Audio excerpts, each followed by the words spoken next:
Good morning, everybody.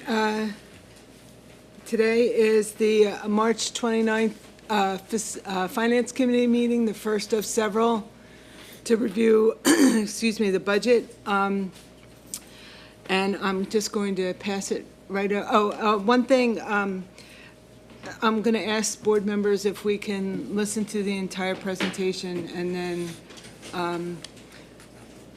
we'll either ask at the end of each section or open up questions at the end. We'll see how it flows.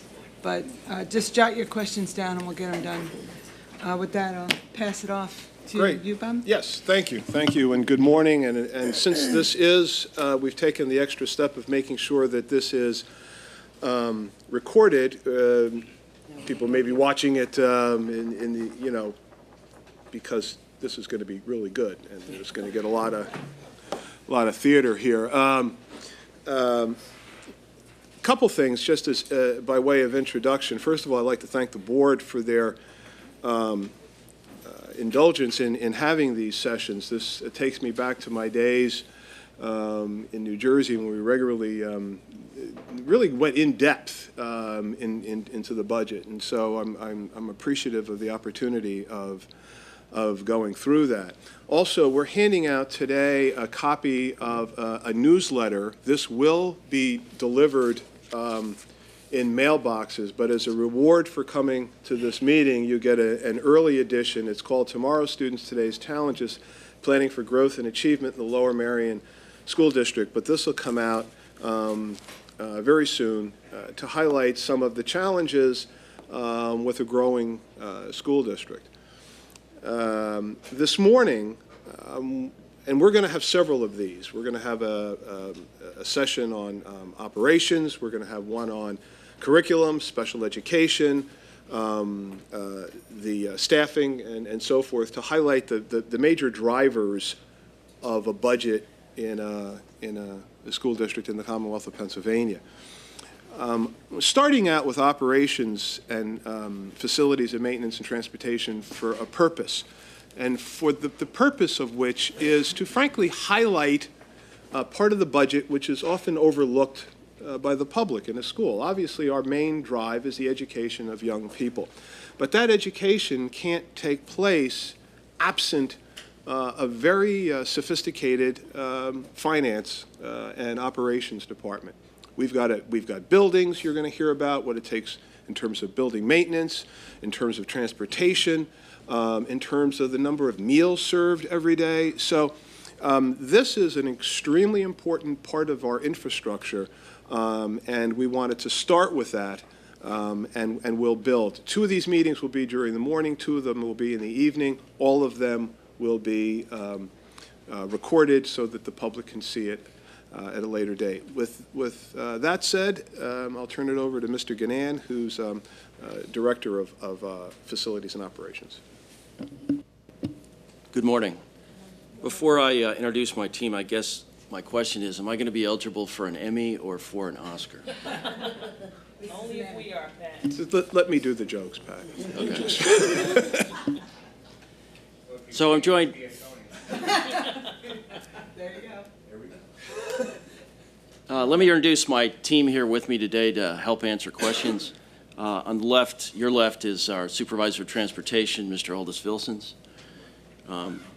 Next in the same row is Karen Castaneda, who's our Nutritional Services Supervisor, who's not really part of my team, but will be here. Dennis Witt, our Supervisor of Safety, Security, and Custodians. Gary Musial, our Maintenance Coordinator, and Ken Pitts, our Supervisor of Utility and Building Maintenance. I'm going to talk about the Operations Department. Well, if you'd sit in the front row, I'd introduce you.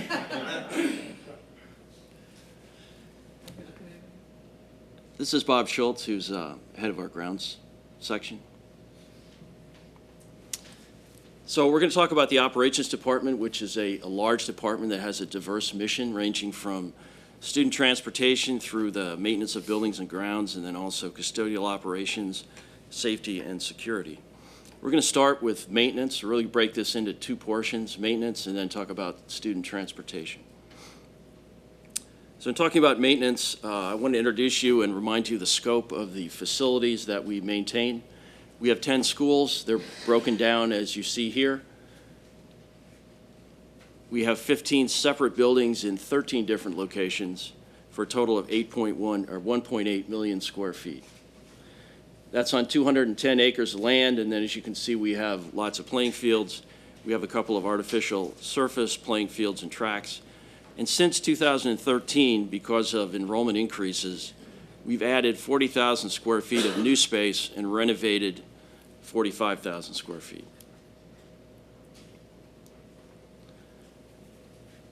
I want to talk about buildings and grounds, and I've put a couple of photos in here. I especially wanted to highlight the photo in the upper right-hand corner where it shows members of our grounds crew directly interacting with an educational program to help students plant a tree.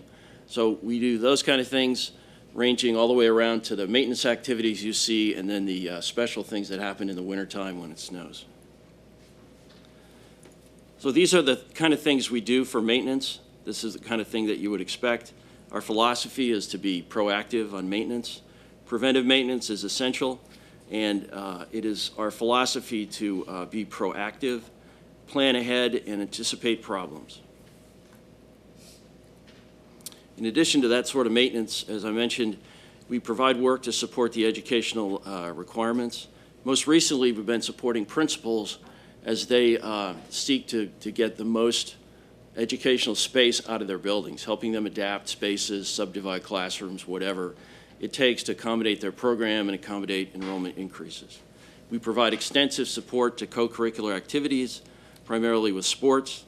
And then, of course, we support the capital program with oversight of design and construction, and we especially get involved in the move-in of new facilities. This is our maintenance staffing. The supervisors do not include myself and Mr. Morgan, who's my assistant director.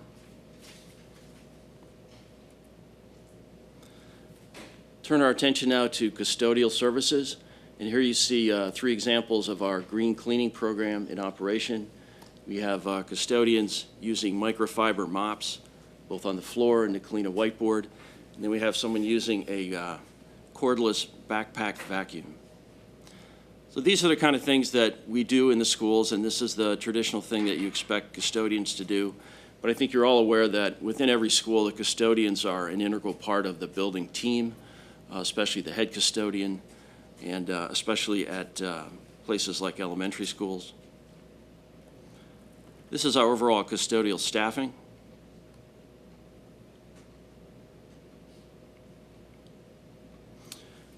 So now if we take a look at the budget, these are the major elements of the maintenance budget. And because we're a personnel-intensive business, it's not surprising to see that our largest cost is related to salaries and benefits. The next largest cost is utilities, and then, or the next item on there is utilities, and then we have purchase services and supplies. So what does it cost to maintain a school building? This chart shows average costs computed over the last 3 fiscal years for non-personnel costs by type of building. In other words, an elementary school building on average takes roughly $217,000 a year, broken down into the categories that you see there. Some examples of contracted services would be things like elevator service and repair, fire alarm repair, fire sprinkler, fire extinguisher inspections, tree trimming, etc. Going back and looking at a component of the personnel budget for a minute, we have a large amount of budgeted for overtime. And this is set aside for the things that you see there, emergencies, and a lot of it has to do with bad weather, which is difficult to predict. However, if it snows at the wrong time, we can easily drop $50,000 in overtime on one snowstorm. We also provide support to school activities, other things that you see there. Recent winters have been mild, so we have not spent the entire overtime budget. Looking now at utilities, this chart looks at cost of electricity, usage and cost of electricity and natural gas, the 2 main elements of our utilities. And you see the electric lines at the top and the natural gas at the bottom. So the blue line at the top and the red line at the bottom represent usage of utilities. And you can see that there's a favorable trend there with decreasing usage of utilities. And then the green lines below each one of those indicate the cost per unit of that electricity, or rather its total cost. And you can see that those two are on what we'll call a favorable glide path. But it's important to remember that even if our usage decreases, if the cost of the utility goes up, it can affect the budget and wipe out any kind of savings we would have. We're able to manage our utilities through our building automation systems. And these are just some of the brand names of the things we control. It controls HVAC systems, controls lighting in the 2 high schools. This is the equivalent of our ability to tell your kid to turn the lights off when they leave their room. So the best way to save energy is don't use it when you don't need it. So we employ things like scheduling and temperature setbacks. We've also been successful, as we've talked about in other meetings, about participating in the demand response program and managing our electrical peak load contribution in the summertime when we see those peak electric loads. And then we're also gaining some marginal efficiency by going around and installing additional occupancy sensors and timers.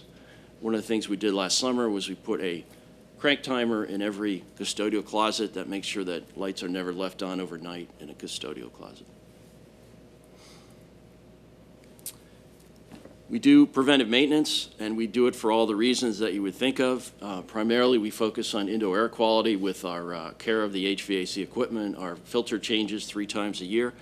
But it turns out that doing those sort of maintenance things also pays off with energy. And you can reap energy savings. This chart shows a breakdown of utilities as cost per square foot, as shown here. So it's from the school year 13-14, 14-15, and 15-16. We can say 2 things about this. The last PASBO benchmarking study that was done for utilities indicated a median cost per square foot in our area, that's Southeast Pennsylvania, this is 13-14, of $1.24. So we're below that median. The other thing is we're on a positive trend here.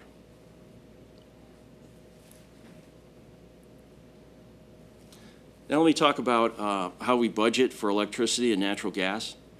This chart shows the budget and the actual expenditures for electricity over the last few years. So the most recent year is on the left, the farthest year is on the right-hand side. So you can see here that we have used less electricity than we have budgeted for, and so this shows how we've been reducing our electricity budget to closer match our usage. We buy our energy, our electricity and natural gas through a broker, Provident Energy. That broker consolidates the requirements of multiple school districts and other municipalities and goes out and uses that purchasing power on the market to get us favorable rates. They also provide us a budget projection from time to time for electricity and natural gas. So, and I just recently made another adjustment because I got an updated cost projection, but you can see that they gave us a budget projection about 1.1 million, slightly more than that. And I've added in a couple of costs that I know are out there that weren't captured by them, and that is the cost for our temporary classrooms at Penn Win and at VC. And then I've added 10% on top of that. So we're looking at about 1.25 million. Taking a similar look at natural gas, you can see that the usage has been less than the budget, so we've been reducing the budget. I will tell you that this one is a lot more subject to the vagaries of the weather. And you look at and see what the usage was in 2016, the projection for that year, the budget projection for that year was well above that. That was not anticipated. But again, we have a budget projection from them. Again, I recently adjusted this slightly, and I'm going with a cushion of about 10%. So when you look at all the utility lines themselves, they add up to this. The numbers in red, I've just recently adjusted slightly, so when you see the consolidated budget, the numbers are not incorporated in there yet. But we do have a substantial reduction from the previous year of electric costs and slight drop for natural gas and heating oil. Let me just say that one of the things that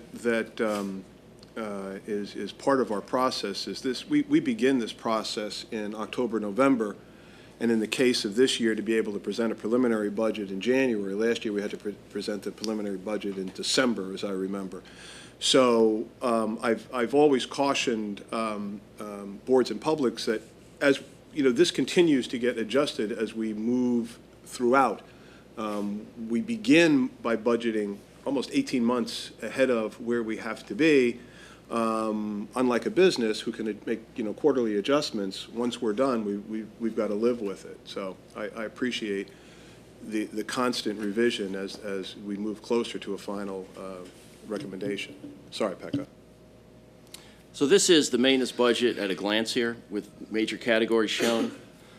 Some of the major changes from last year is we've increased the amount of professional services we're budgeting for, and that's to cover the costs of architects and engineers who have been working on the various plans related to concepts for enrollment expansion at various schools. We have been able to decrease electricity and natural gas, as I mentioned earlier. The accounting code for electricity changed from last year to this year, and that's why you see the variation in what's called purchased property services and supplies, because electricity got moved from a purchased property service to a supply.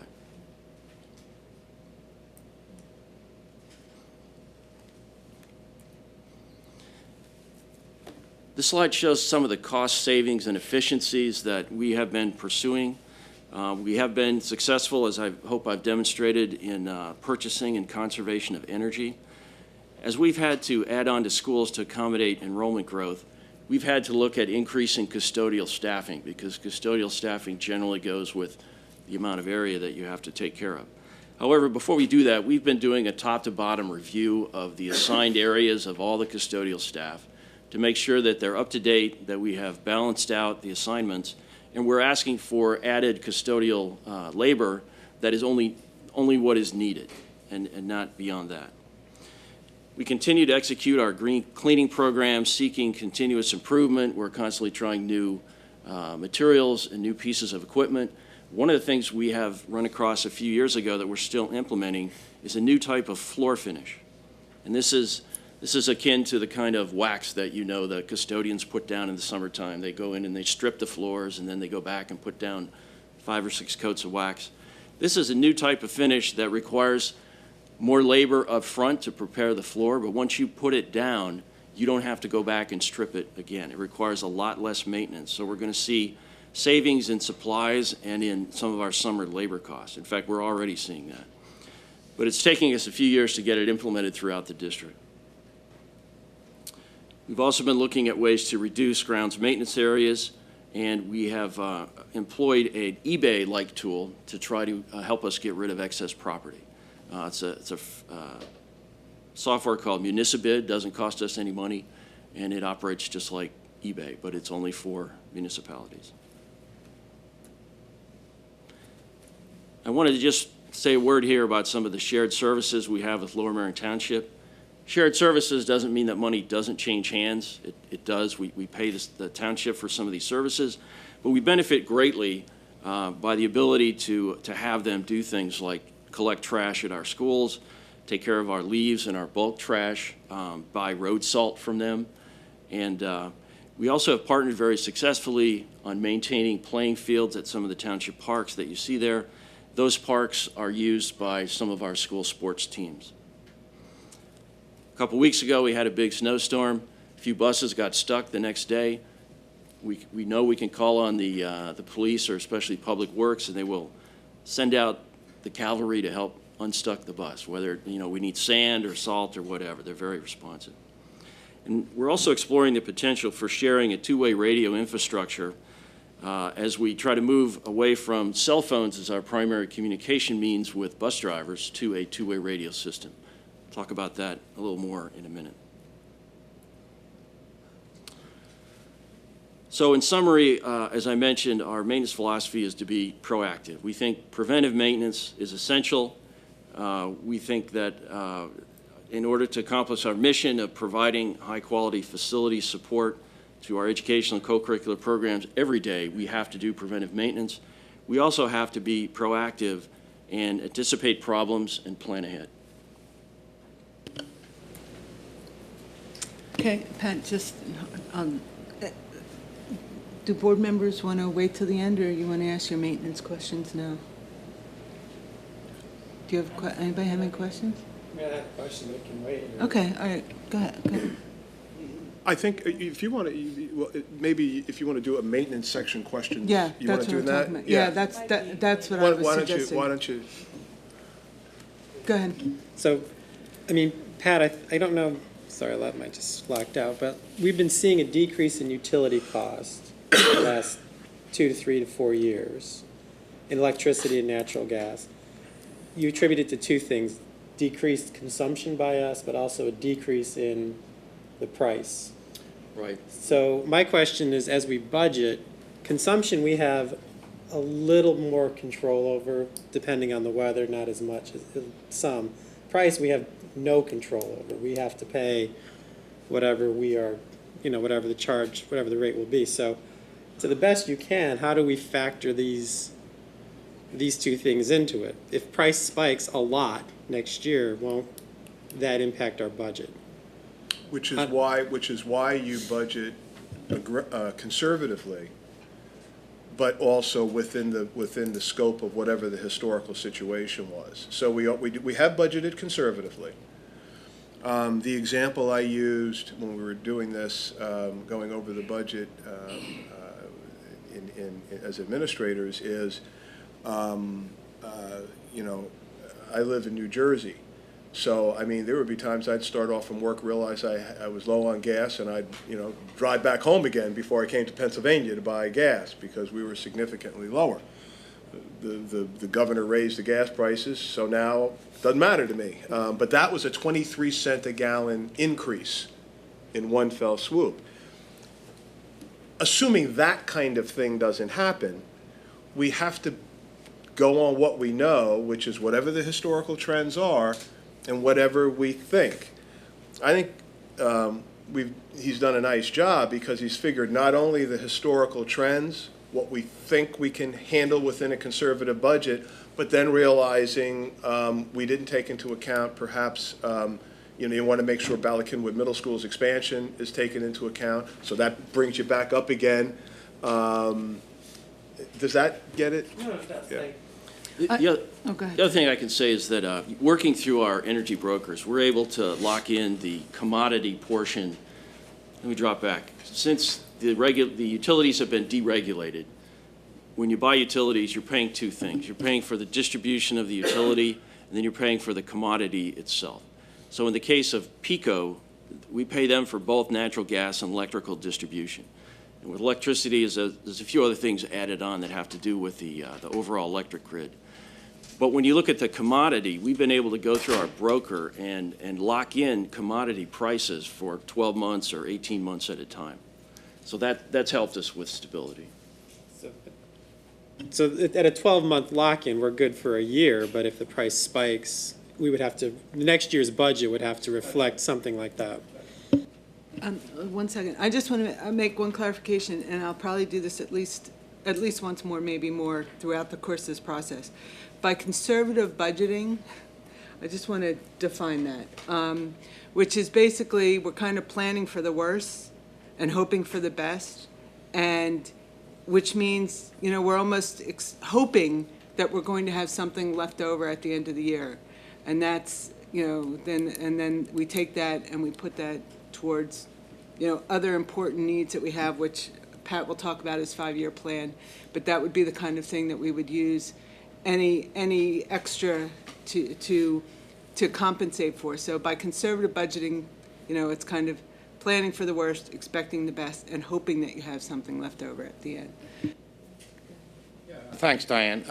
Pat, actually, as a follow-up to Diane's question, if we my first comment is it appears that the maintenance budget is about 7 to 8% of the total budget, roughly.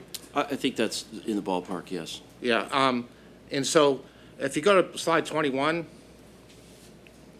this follows up to Diane's question. Maybe you could explain, you know, how you don't have the budget, where is it? Yeah, here. Slide 21. Yeah. Where you have the actual budget for 2015-16, which is $1.5 million less than the proposed budget for 2017-18. And I was curious what we don't know what the actual budget is for this year yet, right? The actual expenditures? No, I mean, we won't have the final numbers till after June. Right, but I mean, in other words, do you know what the budgeted figure was for 2015-16? It was just over 19 million, I think.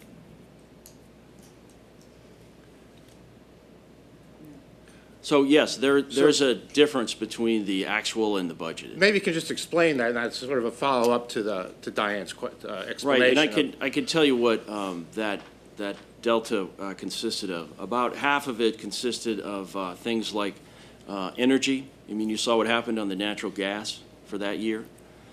We had savings in overtime, $125,000, something like that.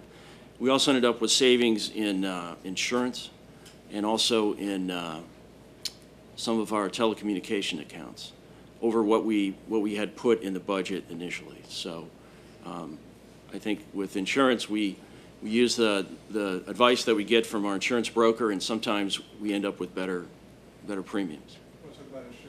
Yeah, so for the 15-16, the budget was $19.2 million. So one of the items that Pat talked about is insurance. So when we've done this before at the facilities and purchasing, have the insurance broker come in and talk about our insurance and the trends. So we fill out the applications for insurance. They project what they think they're going to be. By the time the actual costs come in, it's after the budget is approved. So we're talking late June, early July before we know what the actual costs are going to be. They've come in favorable, particularly last year and this year. Now, for the current 17-18 budget, I met with them and we went back in and looked at the projections. We actually have a 5% decrease of what we budgeted for 16-17. That's in the 17-18 budget. So we anticipate, based upon the experience that we've had, that we think our costs will come in lower. So we've adjusted that downward for 17-18. And could you just say, want to follow up, explain how the budget, the personnel and salary costs, how's that estimated? Well, the personnel costs are, from the Human Resource Department, we do what's called a reconciliation of all the positions, and based upon the collective bargaining agreement, that dictates what the person gets paid, or it could be the LMOSA agreement. And then we work with our insurance consultant through CPAS to develop what are the healthcare rates, and then you have the PSERS rates that are determined every year by the PSERS board. So that goes all into the calculation, plus other benefits we have, plus Pat talked about overtime that is budgeted in that. So anytime you have overtime in there, obviously you have to add FICA, you got to add retirement to it, and if you don't spend that amount of overtime, you're going to have a variance. And typically, too, sometimes we've had turnover in staff, so even though we budget, as Bob mentioned, a year and a half out, sometimes there's a turnover in staff, so people retire, people leave, so we bring people in at lower steps. Sometimes those positions go vacant for several months. So even though we budget for a full 12-month, person leaves, we may only have 6 or 8 months of a person in that, so it leads to the variance on personnel costs. And is there any way to know, I mean, for us to know, of the personnel and salary costs, how much of that is PSERS? Yeah, I have that number. I don't have it with me, but yeah, we can. Do you have like a rough percentage or anything, or I don't want to pin you down. I know you. But... Yeah, I would. I'd be really. Okay, I'd be curious what that number was. Yeah. And I assume that all full-time maintenance employees are part of the PSERS. Correct. Even only part-time, but also full-time and part-timers too. If you hit there's certain rules in there how many hours you have to work before PSERS become PSERS eligible. So I think I'm going to say mostly all of our part-timers also get PSERS. This is salaries and benefits too, right? This line item? That's correct. So if you could take out the benefits part, then you know about what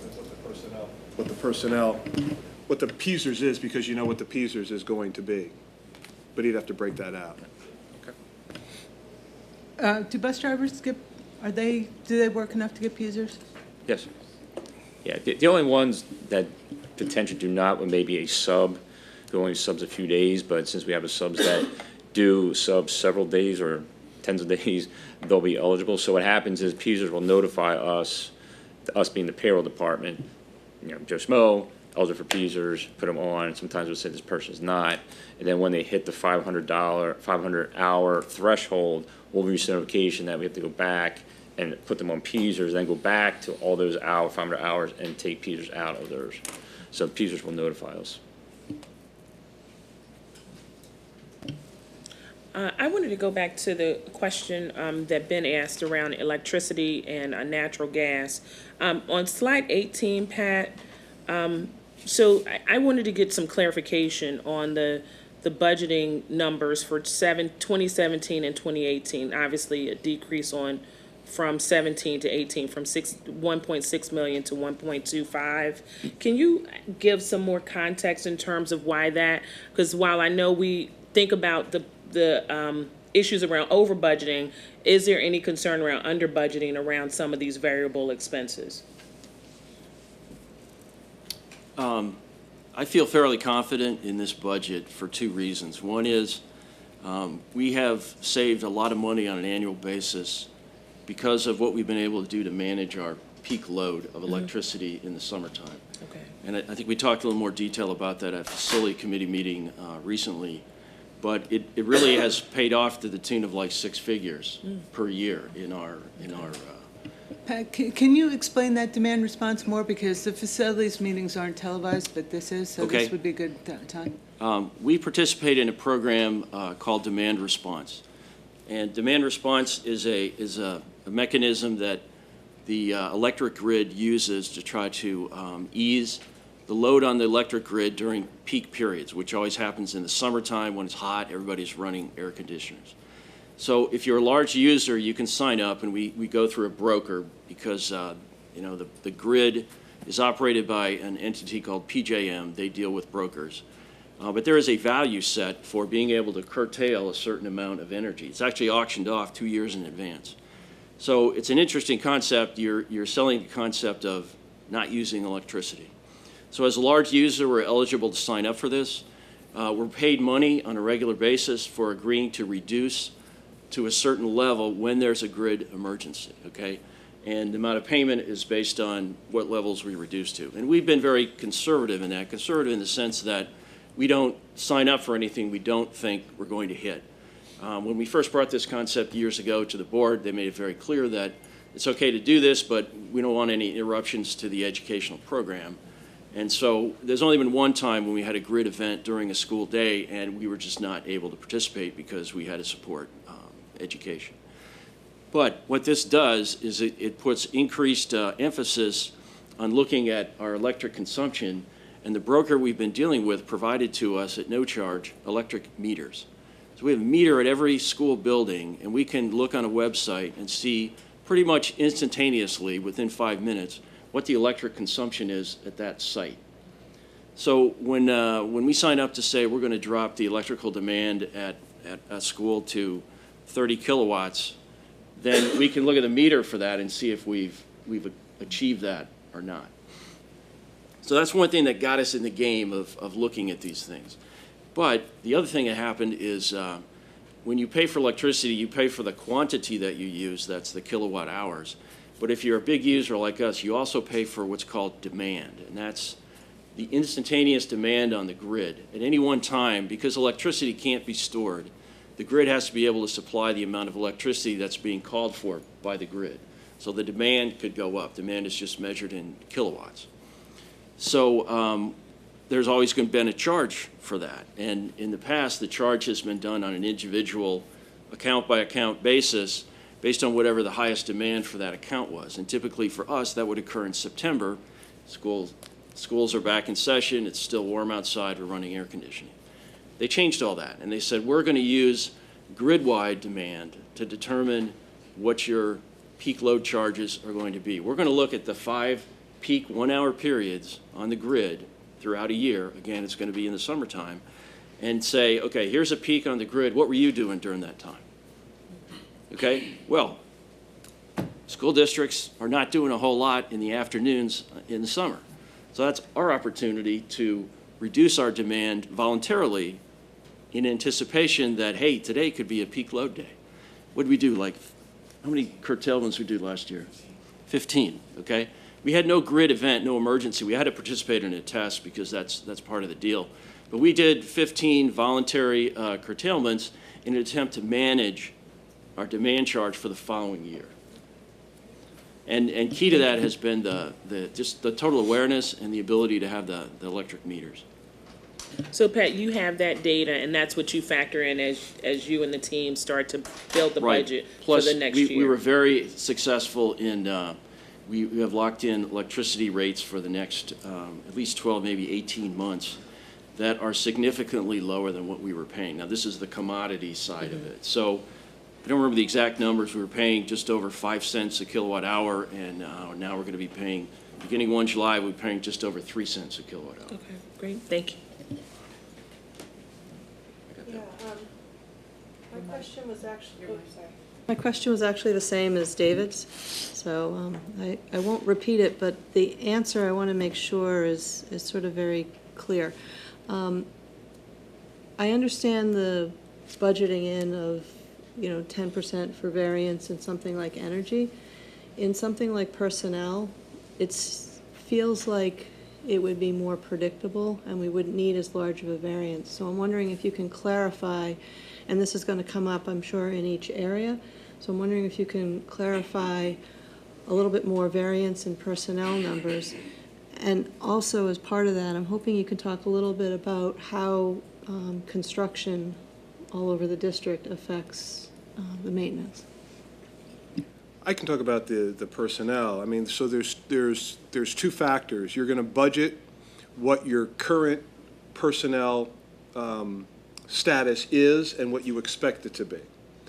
And then you're going to have some variance because there are going to be people who retire. There are going to be people who there's usually some gap between a period of time when somebody resigns and you hire someone. We call that breakage. That breakage is going to change from year to year. It exists, and that breakage becomes part of the overall fund balance. So that's going to happen whether it's maintenance, whether it's whatever. In addition to the breakage that exists, you balance that against your substitute needs. So, for example, right now we're in kind of a quandary with teachers. We're filling our substitute needs at about 65%. It means there's a lot of unfilled vacancies that take place that create a problem for us in terms of delivering instruction. In terms of saving that line item, you may have money there, but that's not necessarily a good thing because the classrooms have gone unfilled. Similarly, in terms of maintenance, if people are absent, you can't fill the positions. Maintenance is kind of like you notice it when it's not there. You notice it when it's not being done. You take it for granted when it's being done well. But you do get savings even if you don't necessarily want them in a particular area. I can talk about your question about how the construction has affected maintenance. As I mentioned earlier, if we're going to add additional space, which we did at, say, Welsh Valley and the two middle schools, Penn Valley, Gladwin, that directly results in some additional custodial staffing. Whether it's a whole extra person or it's a part-time person depends on the school and the amount, so that's one thing. You also see a slight rise in utilities if you're adding additional space. But the good thing about the new stuff is that it's new. So you still have to do preventive maintenance on it, but you're not going to see the same kind of breakdown rate that you might on older equipment.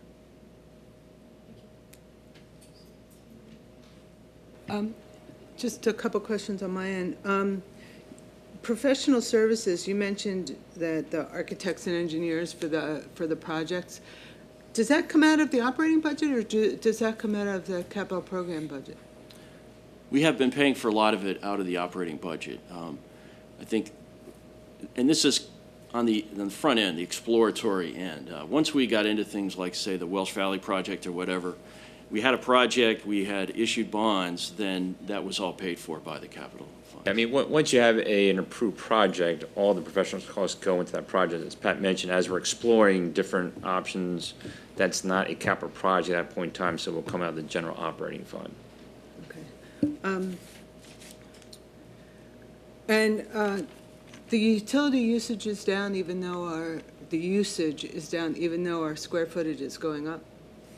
So that's speaking directly to Yes, I think that's conservation? procurement and conservation. And just one thing to emphasize again, and, again, this, with a budget this large, it's probably not a big line item, but it's just an example of another thing that's, you're doing on the maintenance end is you've moved to cleaning without cleaning supplies, the Right. ionized water and whatever. Can you talk a little bit about that? Sure, that's part of our green cleaning program. We had a unique opportunity when we moved into the two high schools to implement a totally new system of custodial cleaning. And so we introduced what we call a green cleaning system. And the primary thing is we're cleaning for health. But we're also using new materials and less chemicals that contributes to that. So, for example, we have ride-on floor scrubbing machines that don't use soap. They use ionized water. So you fill up the tank with water. The water gets ionized as it goes down on the floor. It attracts the dirt particles. It gets sucked back up, and then the ions go back together in the dirty water tank. That's an example. We have switched over to microfiber mops. We can do a lot of cleaning without chemical with microfiber mops. We try to use the least, harmful chemical that's possible, or use no chemical at all. Dennis, could you give us some other examples? You'll have to come up to the microphone, please.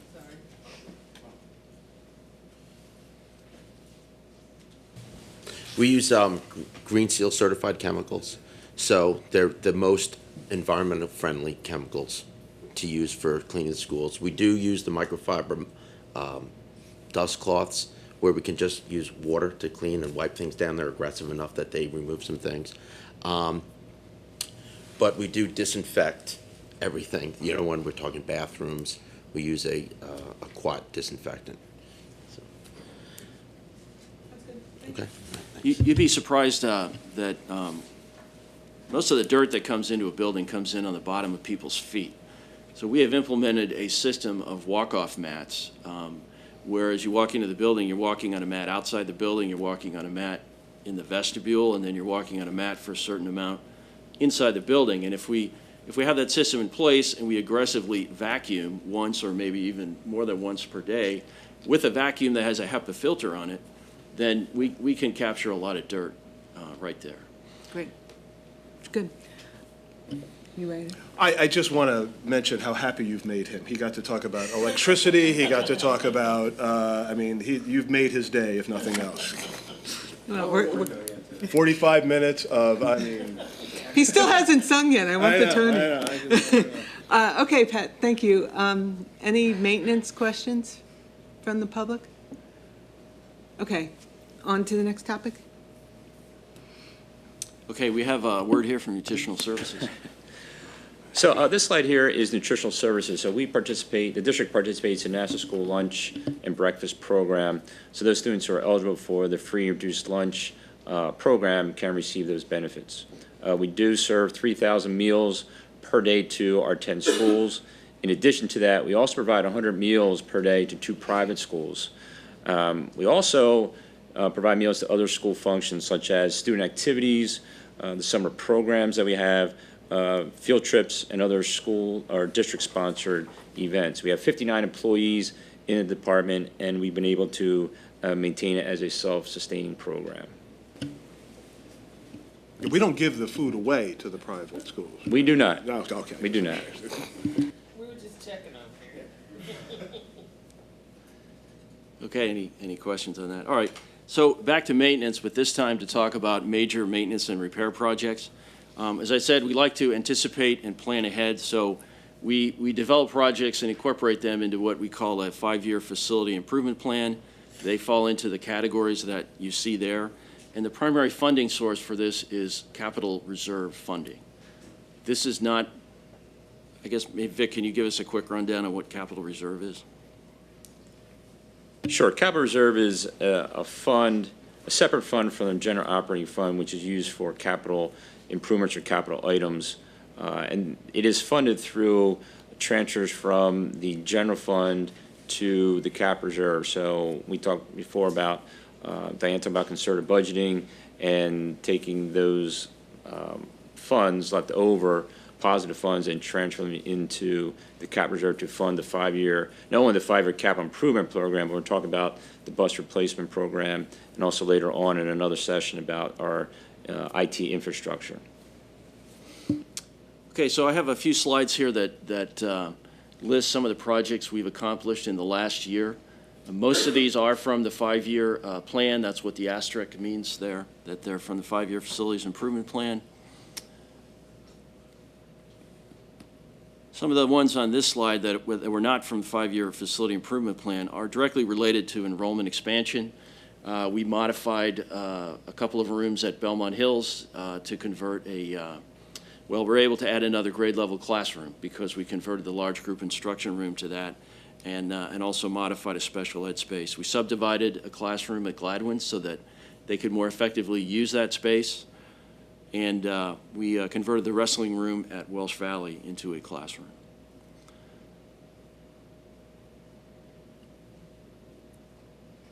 These are projects that are still in progress, again, funded by Capital Reserve. This means they're still in design, or we have awarded them, the board has awarded them, and we're waiting for scheduling for that work to begin. Just have a few photos here of some of the work we did last year. We did some extensive repaving at Kinwood and Welsh Valley. We continued our program of roof repairs and coating. Last summer, we worked at Gladwin. We replaced some lockers at Bala-Kinwood. We rebuilt a canopy at Penn Wynn. Here's a picture of the wrestling room being converted into a classroom. This is a shot from the room that was subdivided at Gladwin to provide more effective use of space. And then this is a picture of a boiler replacement project. Because many of our boilers are coming to the end of their useful life, or have come to the end of their useful life over the past 3 to 5 years, we've been able to replace them with much more efficient boilers. We're using natural gas-fired condensing boilers. So that's what you see on the left there. And on the right, you see some additional backup electrical power that was added as part of the project. These are major maintenance projects planned for this year, which means are going to be this summer. We have 2 roof projects the board has already approved. They've approved the chiller replacement at Kinwood, and we'll be coming in to get approval for the artificial turf replacement for Arnold Field, and also for repairs to the flume at Rock Hill Road. Just to interrupt you quickly, this kind of goes under that guise of, the maintenance, being on top of the maintenance has a long-term savings effect. Right. Let me give you an example of the artificial turf field. We installed 2 artificial turf fields, 1 at each high school, in the summer of 2006. So that means, as of today, we've had 11 years of use out of these things, or almost 11 years of use. They're warranted for 8 years, and I can attribute the fact that we've been able to increase the life of this thing because of the maintenance program that Mr. Schultz and his folks put together and faithfully followed. And but it's time to replace them, and so we're anticipating doing the Lower Merion one this summer and Harriton next summer. And just to touch on that as well, an example of where maintenance was deferred so long that it became an enormous expense would be the old Harriton High School. It was maintenance had been deferred for so long that it really became not practical to even try and renovate because the building was the awnings were falling down, and it was Right, really that bad. was certainly a major factor in the decision to not renovate. So the next two slides then lay out the projects that we have in the plan for the next 5 years. The plan is frequently updated as we reevaluate projects. We reevaluate the need, we reevaluate the priority, and then we, of course, compare it to what funds are available.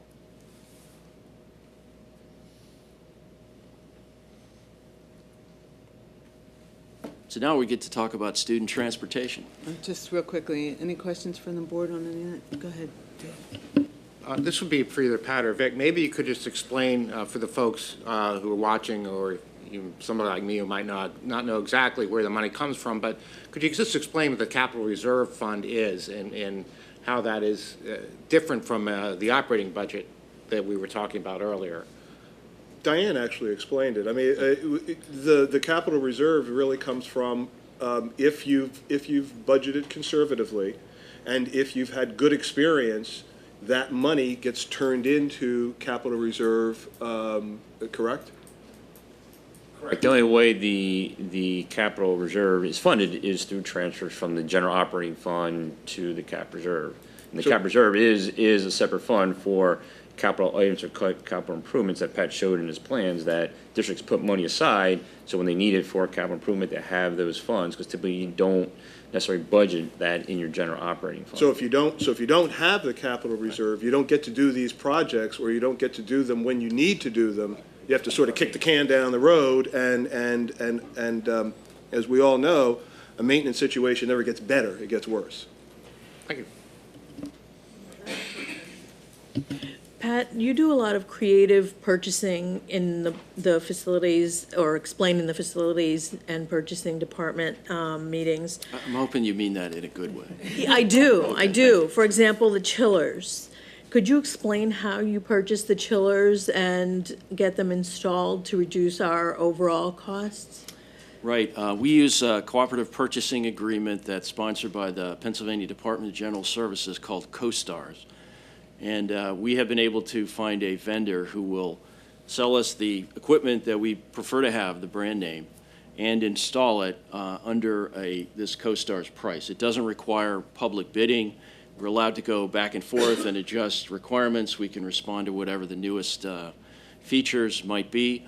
And this last time around, I pressed my team here to go out and look at other CoStars vendors, because there are more than one people. And so we did, and the vendor we had been using had the better price. Not by much. I wouldn't expect a lot of variation, but he did. So I feel like we're getting, because of the fact that we can avoid all the effort, which costs money and time, to put into the bidding process, we can go to the CoStars vendor, and we've had really good success with them. The board approved replacing 2 chillers at Belmont Hills last fall. The chillers are going to be ready to be installed in April. And it'll be done on a Saturday. We'll take the old ones off, put the new ones on, and then it'll take about a week after that to get everything hooked up, and we should be up and running.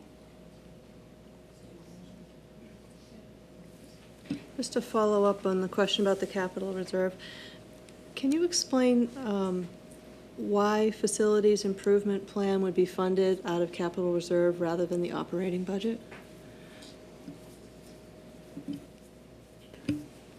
Well, generally speaking, some of these items are not completed in the fiscal year, so where an operating budget is based upon a specific fiscal year, you can transfer monies into a cap reserve and you can plan those over, several years. So a lot of these items that Pat talks about, we plan, not necessarily we can get them done all in that fiscal year. So if you budget for it and you can't do it, then all of a sudden I got a huge variance because I can't get to it. Because, so if you transfer into cap reserve, it allows you to plan it, accordingly, and when you can get it done. And sometimes that allows us to get some better pricing and so forth. And so that's kind of why districts do that and putting it into a cap reserve fund. And school budgeting, encourages major capital projects to come out of the capital reserve. Correct. That's the common practice is what we're doing for school districts. Okay, student transportation.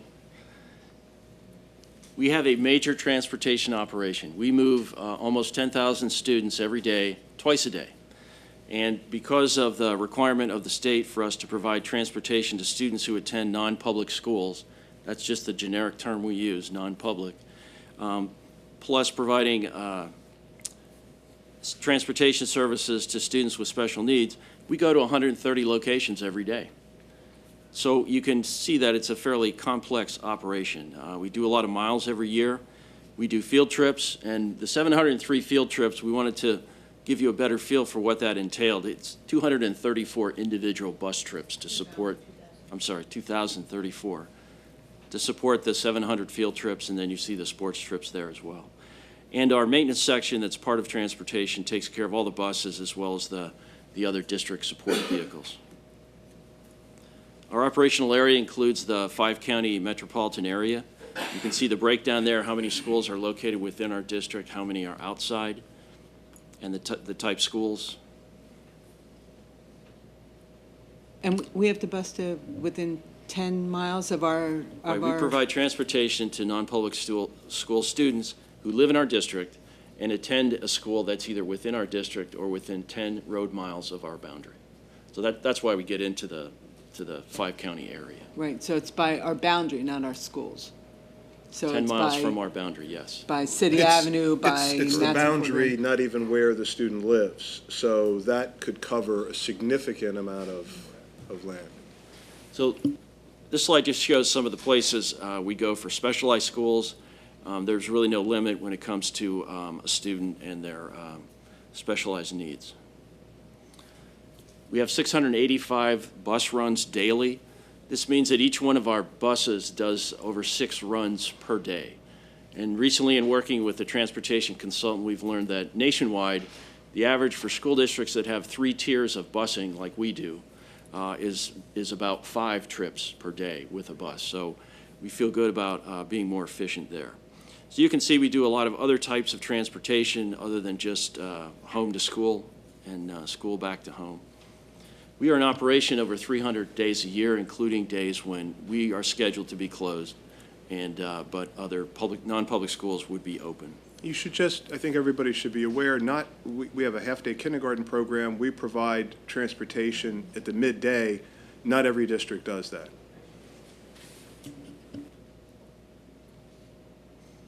To be eligible for transportation, you have to live beyond the limit shown here, 3/4 of a mile from school for elementary and 1 mile for secondary. However, if you live within those limits and your walk to school would entail walking on a hazardous route, then you are entitled to transportation. And we apply this same rule to the non-public schools who are located inside our district. Safety is our #1 priority. We take great pride in the training program that we have. Even if we hire a new driver and they're already qualified as a bus driver and fully licensed, et cetera, they don't go on the road with our students before they go through a familiarization process and get the stamp of approval from our head driver instructor. We do our own recertification every 4 years. We have regular safety meetings, and we also have a regular accident investigation and review board where we get the support and participation of Lowell Marion Police Department. This is the overall staffing for transportation.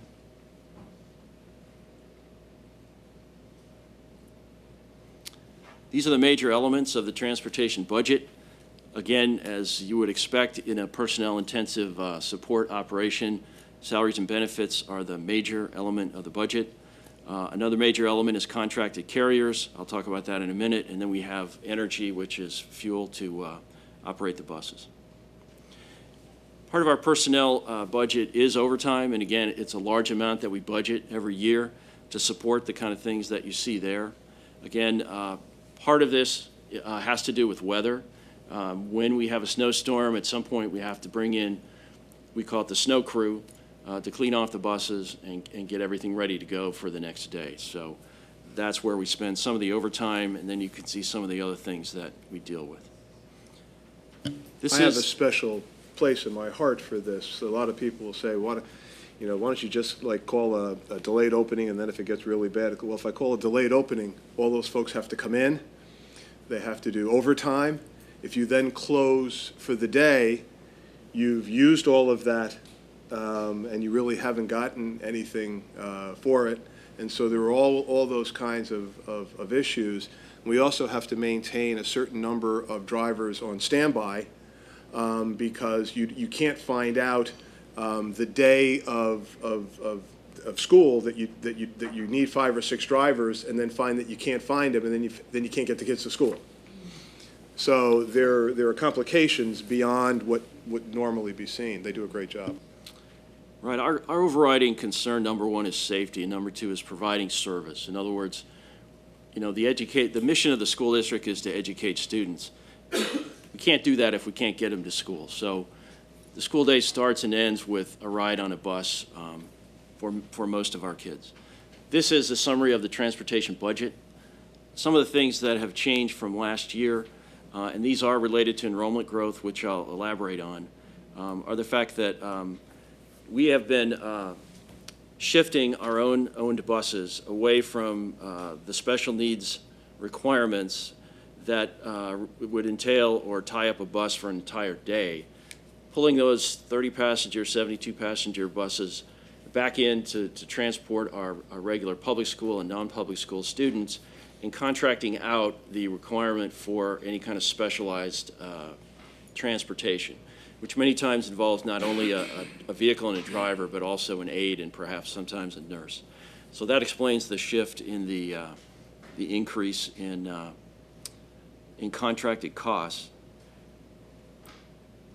The other increase you'll see there is in supplies, and the primary thing there is the project where we're planning to go away from the cell phone communication with drivers to a radio system. So there's about $130,000 in supplies to account for purchase of radios. And again, we're still negotiating the ability with the township to use their infrastructure, which will be very advantageous to us. So we've seen increases in the public schools, and of course, when you have overall increase in enrollment, you would expect to see increases in special needs as well.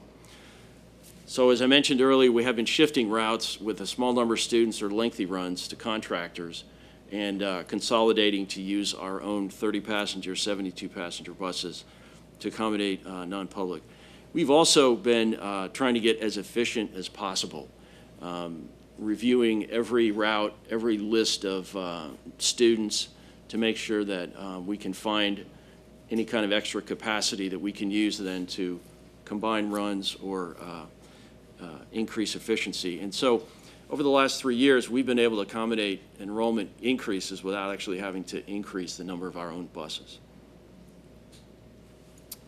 We also have a regular plan to replace our buses to make sure that they don't get to the point where we're spending more money on them than we want to. You can see here that you know, we plan to replace roughly 10 to 15% of the fleet every year. Some of the previous years, we didn't replace the number of buses you see there. We either replaced 8 or 10 buses. So, but every year we reevaluate the buses that are candidates to be replaced. And if we think we can get another year out of a bus, we won't replace it. We'll get another year out of the bus. And again, this is another expense that comes out of the capital reserve funds. What's a bus cost? New 72-passenger diesel bus is in the order of $135,000. Yeah, go ahead.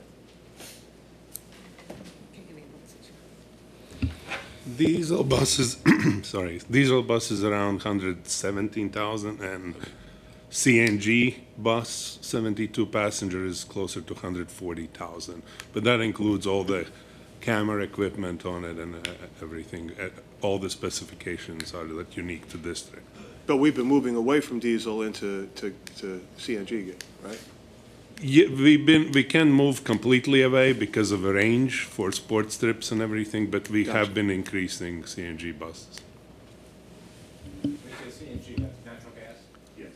Compressed natural gas is what the acronym stands for, right? Okay, why don't you just stay here? We'll probably have another question for you. So these are some of the cost savings and efficiencies that we've been pursuing in transportation.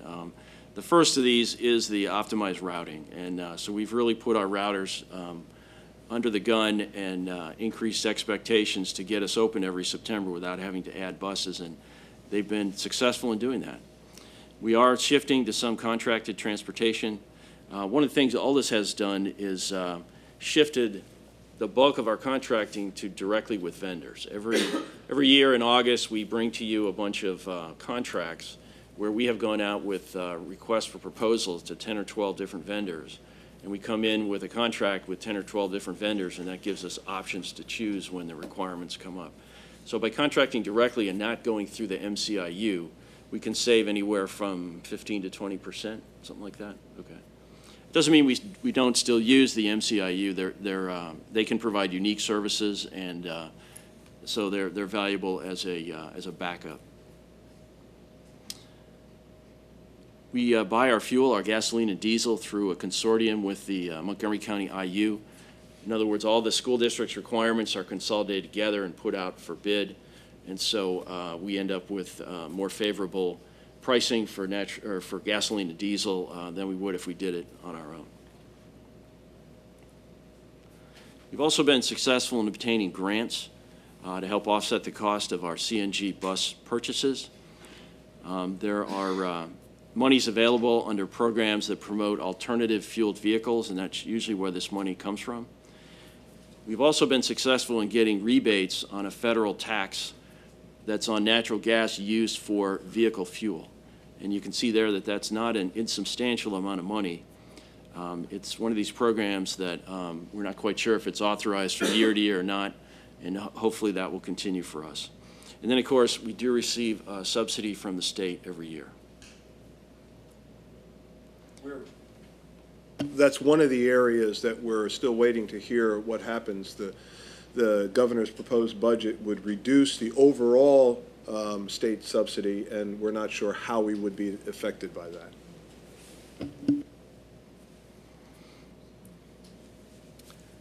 This slide shows some improvements to safety and efficiency that we've made recently. You're aware that just last September we implemented security cameras on buses. We have 95 in place now. Once the next crop of new buses comes in, replacement buses, we'll be up to 111. And then by the following year, we should have the whole fleet outfitted with cameras. The other thing we've done, and I want to try to promote this here, is we have, with the board's permission, been able to implement an app that you can use on your phone and sign up and be notified of any delays in your child's bus or your own bus if you're a child with a smartphone. I was talking to a couple of Heritage students yesterday. They had no idea that this existed. So if you go to the Apple Store, I think you search for Lmsd bus, and you will come up. It's called Bus Status, and you can download it for free. And then you can select which bus run or which bus number you want to be notified of. So, for example, I signed up to be notified of all the buses. So. The day after the big snowstorm, I was getting lots of beeps on my phone, but I think it's useful information. And unfortunately, the way the information works is the dispatcher has to learn about the delay, and then he has to enter that into the computer, which then the app sends it out to everybody's phone. We think we're going to have more rapid communication once we're able to switch to a two-way radio system, so it'll be even more efficient. Oldest has instituted some changes to try to help us with maximizing our state subsidy and making sure that we're in compliance with rules, federal rules about hours of service. We actually have bus rosters that show student photos on them, so we have easier to identify students. And I don't know if you have it on this slide or not. We are, We are planning to switch over and use PowerSchool as our primary means of communicating bus assignment information to families. So, and the big user group that's not using PowerSchool now is the elementary school. So we're looking forward to that. Oldest was meeting with ISC presidents last week to talk about the changeover. This is going to eliminate the 5,000–6,000 memos we used to print every August and go out in the first day packets. So, and it will also allow us to keep families abreast of changes that are happening. The other thing we're going to do is start to provide parents with information about the estimated drop-off time in the afternoon. We are very proud of our drivers' safety record, and especially those who participate. in the annual Montgomery Bucks Bus Rodeo, which is a bus safety competition, where we usually do quite well. And you can see the group from last year that took first place.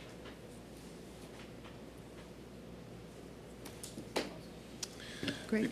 Thank Before you. we go into questions, I just wanted to sort of end where I began. I think you can see, both the board and the public, the extensive nature of our responsibilities in terms of facilities and transportation and maintenance. We're basically, with the number of buildings we have, a mid-sized college or university, with the amount of transportation, I think we're, what did I think, 1/10 the size of SEPTA.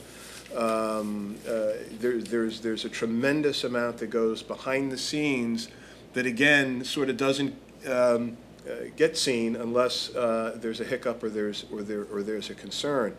But it is an important part. I hope also that the board and public will see the kind of time and effort that goes into the development of the budget. This is not anything which is done with anything less than real due diligence, and really in an attempt to make sure that our costs are kept under control, but not at the expense of the delivery of services to kids and the community. Thank you. Board members? Sure, thanks, Pat. Just when it comes to providing busing services for the kids, we're obligated to provide busing service for all eligible kids, correct? In the district, whether they ride or not. Correct. So my Correct. question would be, do you have any idea? I know we field questions all the time about concerns about parking and concerns about drop-off lines. I was wondering if you could tell us if you had any idea of what percentage of kids that are eligible to ride buses don't in the district. I'll let you take a crack at that one.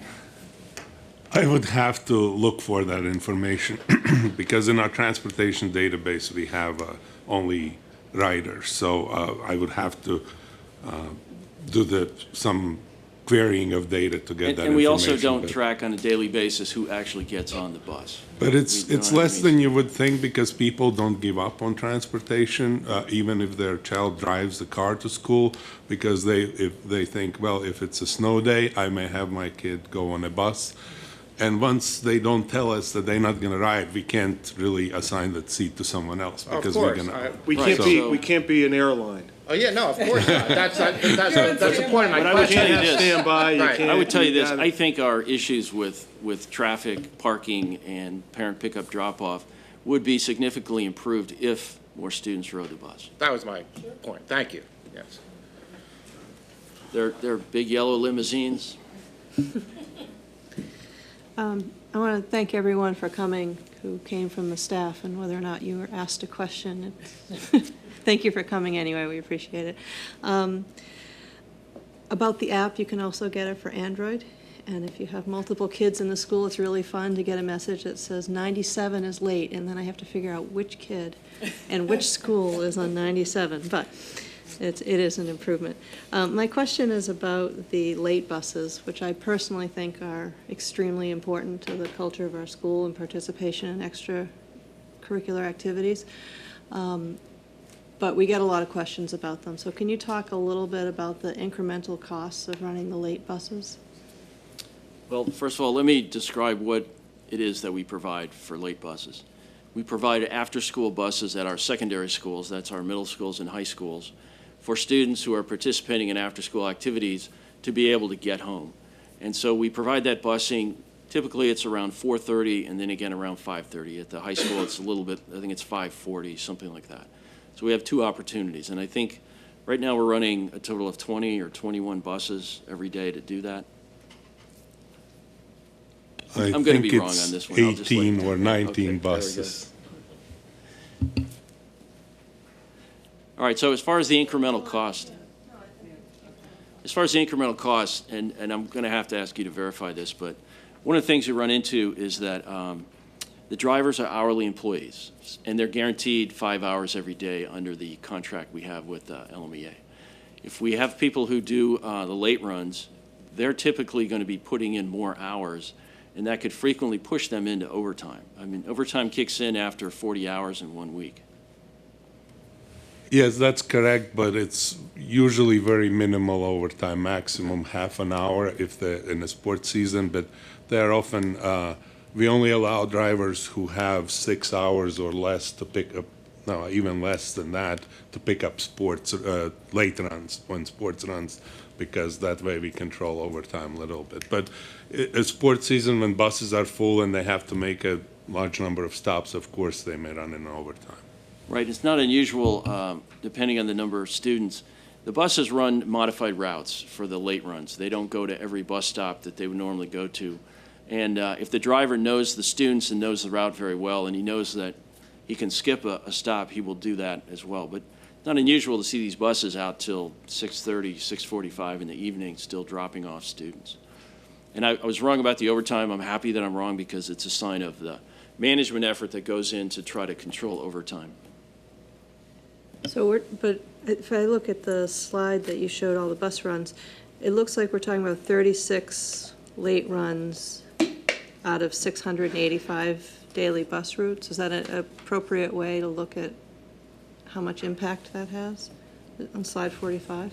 Yes, but it's not, it's like additional run for the bus, but it's a bus that has done already has done probably 6 to 5 runs during the day. Okay. And then they just, they usually do the late run to the closest to the school they finish at, so they go to the school and pick up students. So it's really incremental cost would be additional hours that I think late run drivers are guaranteed 2 hours, 2 or 2.5 hours of work in addition to the 5 hours they are guaranteed. So if they pick a late run. So that would be driver's hours cost, and of course the fuel and some amortization on the vehicles. But Great, thank you.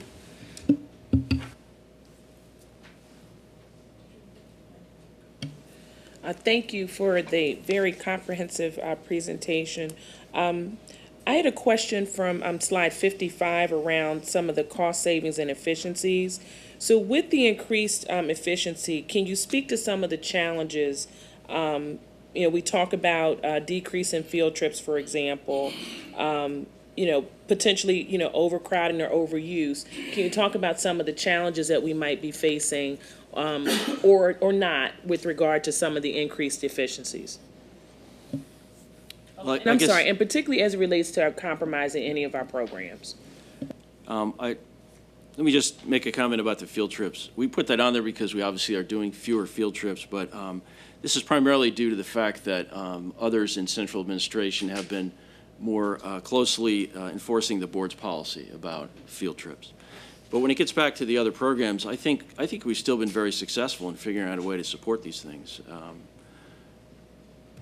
yes, I mean, we transport probably more than any other district in the county to different programs. And I mean, I'm not going to lie, buses are more full, but I don't think we have exceeded, we still sit only 2 elementary kids in high school and middle school per seats and 3 elementary. So it is taxing, but it's, right now we still can accomplish that. Thank you. Not at this point. I just wanted to piggyback on what Maureen said and thank all the staff that's here who has come, as Maureen said, whether we asked you to come forward and speak or not, we know all the hard work that you're doing behind the scenes, and we really appreciate it. And I know you're all thinking, I gotta get back to that, whatever that you have to get back to, so we'll try and streamline as much as we can. Is there anyone in the public who has a question on anything about what was presented today? If you'll come forward and sign in, please, with your name and roughly where you live, just introduce yourself before you speak. And you have to turn the little mic on, so you can either stand at the podium or you can sit, either way.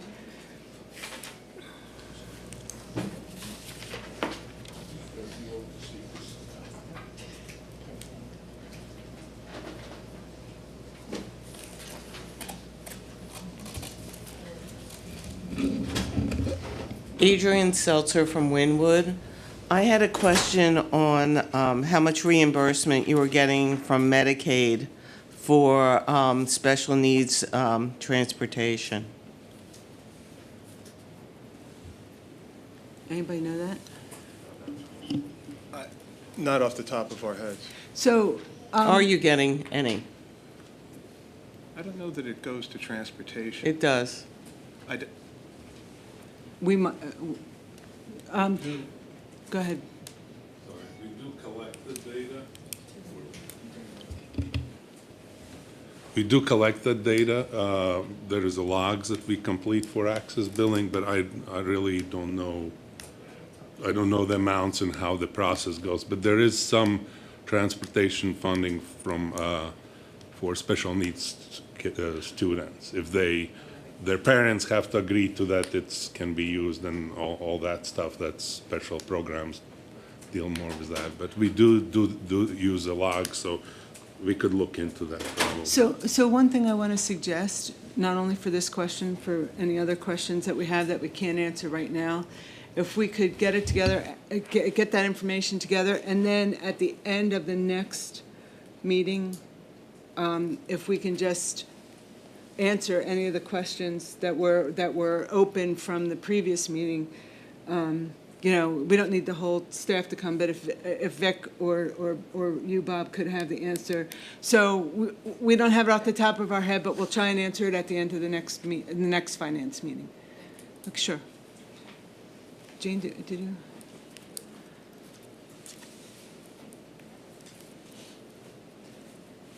Yeah, that's live too. Hi, my name is Jane Broderson. I live in Penn Valley, and I'm here on behalf of Save Lmsd. Thank you so much for your service. I went on Facebook yesterday and I looked up the credentials of one of the incumbents. I learned that she's a COO of the University of Pennsylvania. How lucky are we to have a group of your credentials volunteering your time to help our community, our children, and our schools. So thank you for that.